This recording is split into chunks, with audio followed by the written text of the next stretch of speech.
Delhi police ने एक बहुत बड़ा रेड कर दिखाया है जिसमें 1000 से अधिक इलीगल बांग्लादेशी को आइडेंटिफाई किया गया है और उनको अब अरेस्ट भी हुए हैं। आधार कार्ड जिस तरह से इंडिया में सबको मिल जाता है is a joke, that is a problem.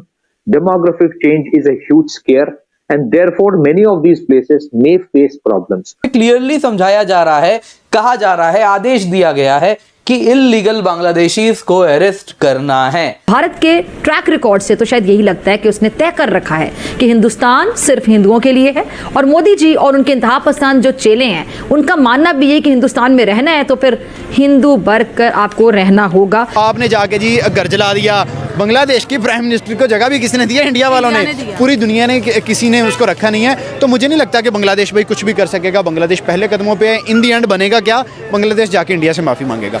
आप ऑलरेडी याद रखो, हम एक पसमानदा सी कौम है, हम मुकम्मल तौर पे गुलाम हो चुके हैं। हमारी तुम्हारी नस्लों को आइंदा हम तो नहीं, अल्हम्दुलिल्लाह नहीं होंगे, नहीं देखेंगे ये नजारा।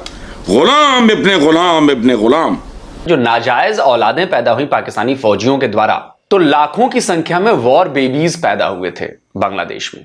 आज वो वॉर बेबीज बड़े हो गए, बाप का डीएनए तो उनमें था ही ना, अब वो रंग ला रहा है। और अब इंडिया ने एक और बम फोड़ दिया है जी बांग्लादेशियों पर। उन्होंने कहा कि हमारा 8000 करोड़ जो हमने आपके देश में इन्वेस्टमेंट किया है जी, हमें वापस करो। तो क्या बांग्लादेश की इतनी औकात, इतनी वैल्यू है जो टके टके के लिए तरस। वीडियो में बांग्लादेशी इलीगल जो भारत में बसे हुए उनको उनके खिलाफ कार्रवाई हो रही है और उनको ढूंढ कर उनको गिरफ्तार किया जा रहा है। अब गिरफ्तारी के बाद क्या वो बांग्लादेश जा सकेंगे? क्या बांग्लादेश की अभी की गवर्नमेंट उनको एक्सेप्ट करेगी? ये गवर्नमेंट जो इंडियन गवर्नमेंट है, चलो अब अच्छा काम कर रही है, बट ये बहुत पहले करना चाहिए, तो वो घुसे कैसे? इस पर एक बड़ा सवाल उठता है। पहले ये पूरा वीडियो देखते हैं, वीडियो के बाद करते हैं इस टॉपिक पर डिटेल में बात। प्लीज़ चैनल को सब्सक्राइब करेगा। मैं मिलता हूँ। 11 इंडिविजुअल्स को अरेस्ट किया है और ये अगर आप देखें तो एक रैकेट चला रहे थे जिसके अंतर्गत ये इलीगल एंट्री बांग्लादेशीज की भारत में करवाते थे।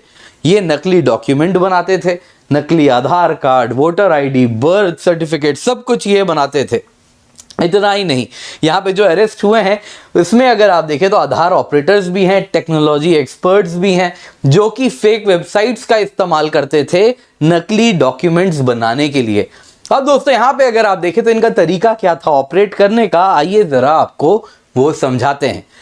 देखिए, जो एक्यूज थे ये इलीगल इमिग्रेंट्स जो भी भारत आना चाहते थे उनको मदद किया करते थे, उनको कहते थे, रास्ता बताते थे कि कैसे इनको भारत पहुंचना है, बॉर्डर पार करना है। और इसके लिए बड़ा क्लियर कहा जाता था कि आप फॉरेस्ट रूट्स का इस्तेमाल करें, मेन रास्ता कभी भी अवॉइड करें, जंगल से आएँ और फिर ट्रेन पकड़ें और मेक श्योर कि आप बॉर्डर सिक्योरिटी मेजर को कैसे बाईपास करें, वो सारी बातें इनको बताई जाती थी।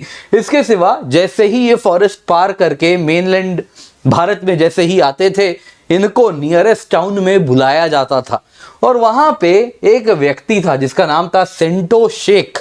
ये सेंटो शेख उनसे मिला करता था और इनको एक फेक आधार कार्ड और एक सिम कार्ड दिया करता था। एक बार ये फेक आधार कार्ड, सिम कार्ड लेके ये लोग दिल्ली पहुंचते थे। दिल्ली आते ही इनका एक फेक बर्थ सर्टिफिकेट बनाया जाता था। एक बार फेक बर्थ सर्टिफिकेट बन जाता था, उसके आधार पे इनको रियल आधार कार्ड दे दिया जाता था। वो फेक बर्थ सर्टिफिकेट वो असली आधार कार्ड बनवा देता था। यहां तक तो दोस्तों नकली आधार कार्ड था, लेकिन अब इनका आधार कार्ड असली हो जाता है।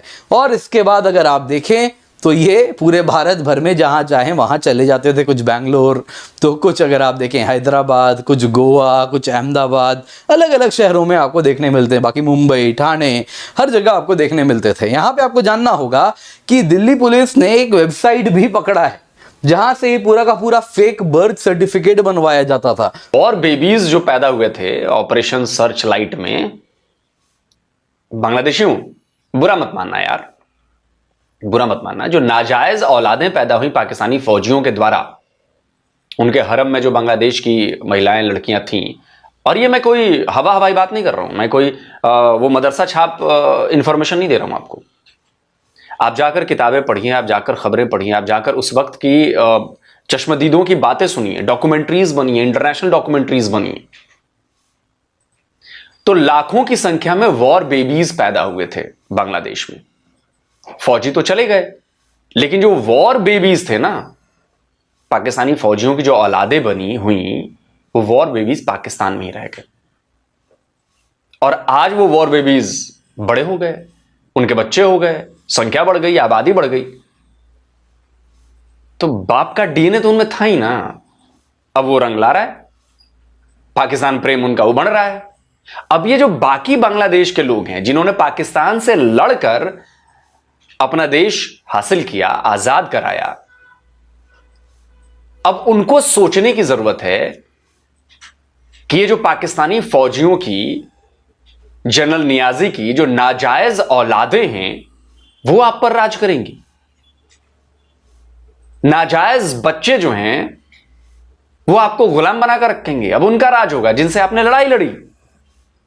इन्हीं के अब्बुओं से, तो इन्हीं के अब्बुओं ने किया ना सारा काम, और इन्हीं के अब्बुओं से आपने लड़ाई लड़ी। और आज जो है वो आपके सिर पर आकर बैठ गए हैं। और कहना तो नहीं चाहिए, लेकिन वो हमने फोटो देखी थी, शेख मुजीबुर रहमान की मूर्ति के ऊपर चढ़ा हुआ था और सुसु कर रहा था। मुसलमान, सिख, ईसाई और दलित सभी मोदी जी के इंतहा पसंदाना चेलों की जद में हैं। और इसके अलावा जो बरतानवी अखबार गार्डियन है उसके मुताबिक अब तक 50,000 मसाजिद, 20,000 से ज़ायद चर्च और दीगर इबादत गाहें इंतहा पसंद हिंदुओं की नफरत का निशाना बन चुकी हैं। अमरीकी इदारा बराए मजहबी आज़ादी ने 2022 को मजहबी अक़लियतों के खिलाफ जुल्म तशद्दुद का साल करार दिया। भारत में वो नाम नेहाद दुनिया की सबसे बड़ी जमहूरियत है जहाँ बंदर, गाय और इस तरह के जितने भी रेंगने वाले नाग कह लें, वो संपोलों को तो जीने का हक हासिल है, लेकिन अक़लियतों और ख़ास करके मुसलमानों को वो हक हासिल नहीं है। बरतानवी मीडिया के मुताबिक भारत में गौ माता के मुहाफिज ब्रिगेडों की तादाद 5,000 से ज़ायद है, जो कहीं भी किसी भी मुसलमान पर गौ कशी का इल्ज़ाम आयद करके ज़िंदगी छीन सकते हैं। ईसाई अक़लियत का भी बड़ा ही बुरा हाल है। भारतीय मीडिया ही की रिपोर्ट के मुताबिक रवां बरस नवंबर तक ईसाइयों के खिलाफ तशद्दुद के 745 वाक़यात रिकॉर्ड किए गए। इससे पहले अगस्त 2024 में अमरीकी रियासत शिकागो के 300 से ज़ायद मजहबी रहनुमाओं ने अमरीकी स्टेट डिपार्टमेंट को खत लिखकर मुतालिबा किया था कि वो भारत को खुसूसी तशवीश का हामिल मुल्क करार दे। अमरीका ने जाने क्या किया, लेकिन भारत बाज ना आया। भारत के ट्रैक रिकॉर्ड से तो शायद यही लगता है कि उसने तय कर रखा है कि हिंदुस्तान सिर्फ हिंदू। तो दोस्तों ये वीडियो यहाँ पर होता है ख़त्म। आपने देखा किस तरीके से इस वीडियो में बात हो रही थी। जो इलीगल बांग्लादेशी हैं जो भारत के डिफरेंट स्टेट में जाकर घुसे हुए हैं, दिल्ली हो, आसाम हो, त्रिपुरा हो, बंगाल हो, बिहार हो, हर जगह ये घुसे हुए हैं। इवन इनके पास इनके आधार कार्ड बन चुके हैं। डिफरेंट पॉलिटिकल पार्टीज़ ने इनको वोटर लिस्ट तक में ऐड करा दिया, जिससे कि ये आगे चलकर उनका वोट बैंक बन सके। भारत एक ऐसी कंट्री है जहाँ पर ये चीज़ें होती हैं। तो आप समझ सकते हो यार, इस देश में जब लीडर इलीगल माइग्रेंट, इलीगल नागरिकों को पकड़ के अपना वोटर के लिए वो इंडिया का नागरिक बना सकते हैं, तो ये देश का भविष्य आप समझ सकते हो कितने सुरक्षित हाथों में है। मोदी गवर्नमेंट डेफिनेटली बात इन्होंने बहुत की थी। मोदी गवर्नमेंट को इन पर पहले से ही एक्शन लेना चाहिए था। एक्शन लेने के साथ साथ ये जो घुसे, अभी एक्शन क्यों हो रहा है, इनको बहुत पहले से एक्शन होना चाहिए था। ऑब्वियसली मुस्लिम्स बांग्लादेशी अगर घुसते हैं तो फिर जैसे आम आदमी पार्टी उनके सपोर्ट में आ जाती है कि लोकल मुस्लिम को ही बांग्लादेशी बताकर इन पर कार्रवाई की जा रही, बंगाली मुस्लिम के ऊपर बांग्लादेशी बताकर कार्रवाई की जाती है। इस तरीके के आर्गूमेंट आते हैं। बांग्लादेश के साथ सीन ये है, बांग्लादेश एक तो भारत को धमकी दे रहे हैं, भारत का नक्शा तोड़ मरोड़ कर ये पेश कर रहे हैं, भारत के कोलकाता, भारत के 7 सिस्टर स्टेट को कब्जा करने की बात कर रहे हैं। साथ ही साथ ये मांगते हैं चावल। ठीक है, भारत से चावल मांगते हैं। भारत की गवर्नमेंट भी ऐसा है, सब कुछ होने के बावजूद भी भारत की गवर्नमेंट इनको चावल दे रही है। अब समझो यार, मुझे नहीं समझ में आती ऐसी डिप्लोमेसी, मुझे नहीं समझ में आती। ऑब्वियसली डिप्लोमेसी के अगर आधार पर सोचे तो भारत इन फ्यूचर में बांग्लादेश के साथ अच्छे रिश्ते करना चाहेगा, चाहे वो कोई भी गवर्नमेंट हो। जैसे कि आपको पता है बांग्लादेश के साथ टेंशन, पाकिस्तान के साथ टेंशन, चाइना के साथ टेंशन, हर जगह टेंशन। तो ऐसे में हमारी कंट्री की जो फ़ौज है वो काफ़ी स्ट्रेस में रहेगी। इस वजह से शायद चावल वावल इनने मांगा होगा तो भेज दिया। बट स्टिल बांग्लादेश के लोग भारत के खिलाफ, उनके अंदर कितनी नफ़रत भरी थी वो हिंदूज़ के खिलाफ क्या करना है वो समझ में आ गया। तो ऑब्वियसली हमें कुछ दिन तो होल्ड करना चाहिए था, कुछ दिन होल्ड करना चाहिए था, कुछ दिन हमें अपनी तरफ से सारी सप्लाई करनी चाहिए थी, बंद बांग्लादेश के साथ ट्रेड बंद करना चाहिए था। मैं इतना बड़ा डिप्लोमेटिक नहीं हूँ, मुझे नहीं पता विदेश नीति और ये सब चीज़ें कैसे करी जाती हैं, बट एज अ इंडिविजुअल मैं बोल रहा हूँ। बट ऑब्वियसली उसका दूसरा पक्ष ये भी है कि विदेश नीति इन फ्यूचर बांग्लादेश से रिश्ते अच्छे करने, तो इस गवर्नमेंट को हम ये चावल देंगे या भीख देंगे तो वो शायद इन फ्यूचर वो हमारा एहसान माने, क्योंकि हमने शेख हसीना के टाइम पे बांग्लादेश को काफ़ी भीख दी थी। अब ये गवर्नमेंट तो बोल रही है कि वो तो शेख हसीना को दिया था तुमने पैसा, वो तो उसको याद भी नहीं करना चाहते। तो आप समझ सकते